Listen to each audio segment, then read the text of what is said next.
Good morning. আজি আপোনালোকক দেখাম এটা ধুনীয়া বস্তু ৰাতিপুৱাই পুৱাই।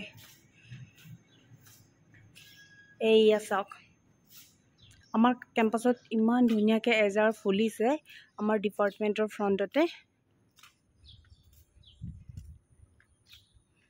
এইখিনি চাওক,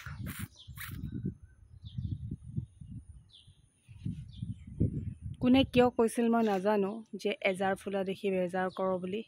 আৰে বেজাৰ কৰিবলৈ কি আছে, ইমান ধুনীয়া ফুলখিনি দেখি বাৰু কোনে বেজাৰ কৰিব কওকচোন। কবিয়ে যে কি কথা কৈ গৈছিলে আগতে। কথা হৈছে এইখিনি ফুল দেখি যদি কোনোবাই বেজাৰো কৰে তাৰ মনটো ভালহে লাগিব। এই যে এজাৰ দেখি বেজাৰ কৰা এই গানটোৱে সম্পূৰ্ণ মিছা।